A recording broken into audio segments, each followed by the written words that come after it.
계속되는 전쟁, 파괴되는 유네스코 세계유산. 과연 이들의 운명은 어떻게 될까요? 지금 시작합니다. 안녕하세요 여러분, 딩몬입니다. 여러분 잘 지내고 계시죠? 가을이 또 성큼 다가오는 것 같다가도 다시 여름이 오는 거 아닌가 싶을 정도로 계속 더워지는 것 같아요. 날씨가 참 오락가락하죠. 이럴 때일수록 여러분 감기 조심하시고요. 자, 오늘 여러분과 나눠볼 이야기 주제는 파괴되는 유네스코 세계유산들이에요. 조금은 진지한 주제가 될 수도 있을 것 같은데 또 역사를 좋아하시고 사뭇 진지한 이야기를 사랑하시는 분들 끝까지 함께 해주세요.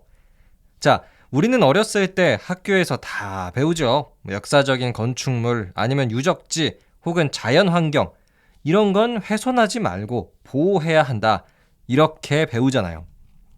그런데 어른이 되면 이걸 다 까먹는지 아니면 애써 외면하는 건지는 모르겠으나 지금 우리 인류의 역사적인 유산들이 많이 파괴가 되고 많이 망가지고 있어요. 우리 대한민국 사람들도 이 비슷한 아픔을 겪은 적이 있어서 이 허탈한 마음을 잘 알 겁니다. 바로 경복궁이죠. 조선시대를 대표하는 궁궐인데 이게 임진왜란 때도 한번 불탄 적이 있었고요. 일제강점기 때도 훼손이 됐었고 또 6.25 전쟁 때마저도 피해를 봤었잖아요. 그래서 우리는 이 역사적인 장소가 없어진다는 게 얼마나 가슴 아픈 일인지 잘 알고 있어요. 자, 그럼 지금 2023년 세계의 어떤 유산들이 파괴되어 가고 있는지 또 이를 보호할 방법은 없는 건지 여러분과 함께 머리를 맞대보죠. 바로 시작합니다. 자, 첫 번째로 만나볼 파괴당하고 있는 세계유산, 우크라이나의 오데사 역사지구입니다. 네, 우크라이나. 지금 1년 넘게 러시아와 치열한 전쟁을 하고 있죠. 그래서 우크라이나의 많은 땅과 건물들이 러시아의 미사일 공격을 받기도 했는데요. 대표적으로 유네스코 세계유산으로 지정된 우크라이나의 오데사 역사지구가 미사일 공격을 받은 적이 있어요. 그 중에서도요, 여러분, 그 우크라이나 역사에서 꽤나 중요한 오데사 축일 성당이라고 있거든요. 굉장히 웅장하고 멋있게 생긴 성당인데요. 우리나라로 예를 들자면 명동성당 그 정도는 될 것 같아요. 자, 근데 이 성당이 러시아가 쏜 미사일에 정통으로 맞아버렸어요. 제가 맞은 다음에 사진을 봤는데요. 거대한 지진에 휩쓸렸던 것 마냥 성당 천장이 무너지고 뒤틀려 있어요. 무섭더라고요. 또 우크라이나 국민들이 이 무너진 성당에 잔해를 치우는 모습도 촬영이 됐었는데요. 되게 짠합니다. 근데 여기서 가장 큰 문제는 아직 이 전쟁이 끝나지 않았기 때문에 또 다른 공격까지도 받을 수가 있다. 이 점인 것 같아요. 그리고 제가 조금 더 찾아보다가 알게 된 건데요. 굉장히 슬픈 역사가 이 성당에 숨어 있었어요. 오데사 축일 성당은 1809년에 우크라이나에서 지어졌는데요. 그러던 때는 1900년대 중반, 갑자기 이 성당이 철거가 된 적이 있어요. 이상하죠? 이 성당이 왜 철거가 됐냐면 소련의 지도자 스탈린 있죠. 거의 악마급의 지도자라고 불리는 이 스탈린이 우리 소련 공산주의 체제에서는 종교가 필요 없다라면서 반종교 운동을 벌인 적이 있거든요. 근데 이때 우크라이나도 소련에 속해 있어가지고 이 그리스 정교회 오데사 축일 성당도 이 반종교 운동 때문에 철거를 당했어요. 다시 지어지기 시작한 게 1991년부터였고요. 우크라이나가 소련에서 이제 탈퇴를 하고 나서부터 다시 지어지기 시작을 했대요. 하지만 바로 이 성당이 러시아의 미사일 공격을 받아버린 거예요. 하루빨리 우크라이나와 러시아의 전쟁이 끝나야 될 텐데요. 근데 지금 돌아가는 상황을 봐서는 글쎄요, 이 전쟁이 빨리 끝날 것 같지를 않아 보입니다. 어떻게 좀 평화적인 방법이 없을까요? 이 우크라이나의 유산들을 지킬 수 있는. 여러분의 생각 댓글로 남겨주세요. 자, 그럼 이어서 우리가 만나볼 파괴당한 세계 유산은요, 중동의 국가 시리아에 위치하고 있습니다. 아까 우크라이나의 오데사 역사지구 같은 경우에는 러시아의 미사일 공격을 받은 거죠. 그러니까 서로 다른 두 나라가 전쟁을 하는 과정에서 세계유산이 파괴를 당한 거라면 시리아의 세계유산 같은 경우에는 같은 나라 사람들끼리, 즉 내전을 하다가 스스로의 유산을 파괴해버린 상황이에요. 자, 이 시리아의 세계유산 이름은 기사의 성체와 살라딘 요새 혹은 크라크 데 슈발리에라고 불리는 요새 겸 성인데요. 지금으로부터 한 800에서 900여 년 전, 1200여 년대에 이 십자군 전쟁 때 지어진 아주 엄청난 역사를 자랑하는 유네스코 세계유산입니다. 1200년 되면요, 우리나라는 고려 시대였어요. 자, 과거 프랑스의 백작이었던 레몽드 생질이 이 요새를 건설했다고 알려지고요. 근데 이 크라크 대 슈발리에가 세계 유산으로 지정될 만큼 유명한 이유는 딱 봐도 이 엄청난 방어력을 자랑하는 그 포스 때문입니다. 정말 난공불락 그 자체. 누가 공격해도 완벽히 방어가 가능해 보이는 성이었어요.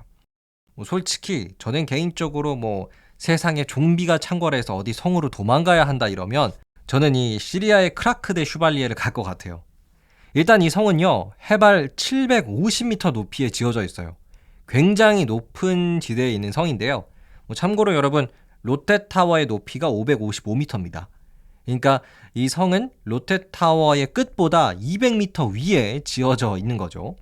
그리고 또 성이 외성, 내성 이렇게 이중구조로 지어져 있어서 공격하는 적들 입장에서는 정문을 뚫고 들어가도 또 다른 문을 하나 더 뚫어야 되는 이중 방어 구조로 되어 있어요. 그래서 함락시키기가 굉장히 힘들고요.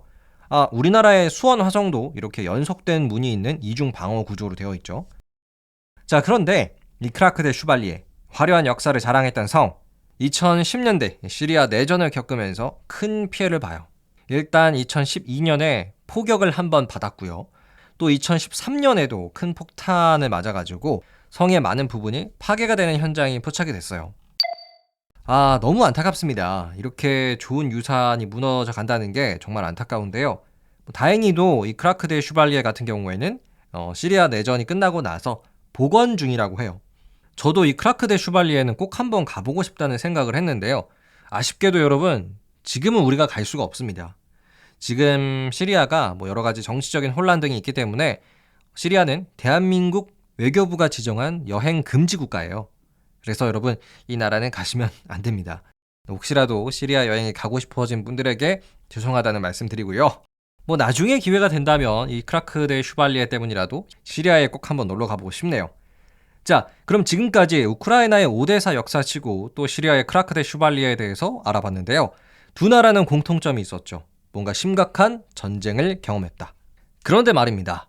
여러분, 꼭 전쟁 때문에 유네스코 세계유산이 파괴되는 건 아니에요. 왜냐하면 지금 미국의 세계유산도 파괴가 되고 있거든요. 미국은 지금 전쟁 안 하잖아요. 자, 그 정체는 미국의 세계 자연유산 에버글레이즈 국립공원이에요. 그리고 에버글레이즈 국립공원은 환경오염 때문에 파괴당하고 있습니다. 자, 이 에버글레이즈 국립공원, 늪과 습지로 둘러싸여 있는 곳인데요. 특히 무시무시한 악어떼를 여러분 눈앞에서 볼 수 있는 투어가 있어가지고 굉장히 유명한 곳이래요. 저는 사진으로 한번 봤는데 정말 악어떼가 장난이 아니더라고요. 자, 그리고 이 에버글레이즈 국립공원은 그 사이즈가 정말 커요. 미국의 국립공원 중에서도 면적 기준 전체 3등이라고 하는데 이게 얼마나 큰 정도냐면요, 여러분.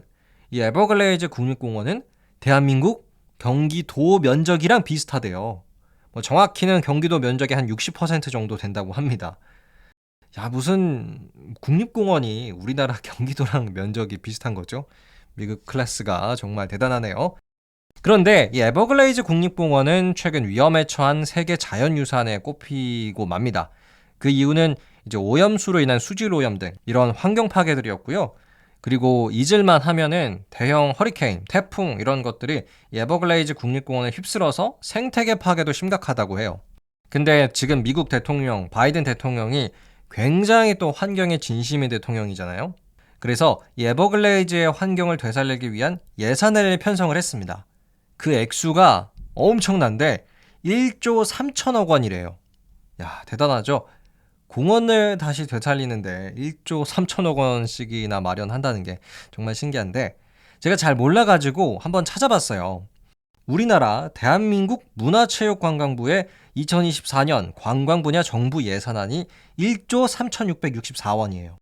그러니까 미국은 공원 되살리는 데 쓰는 돈이랑 우리나라의 관광 분야 예산안이 거의 비슷하다고 볼 수가 있겠네요.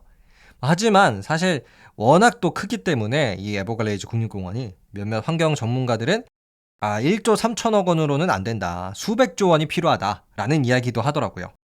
여러분은 혹시 이 악어떼가 나오는 에버글레이즈 국립공원 가보셨나요? 가보셨다면 꼭 후기 남겨주시고요. 저도 꼭 한번 가보고 싶네요. 자, 그럼 오늘의 이야기 위기에 처한 세계유산들은 여기서 마치겠습니다. 끝!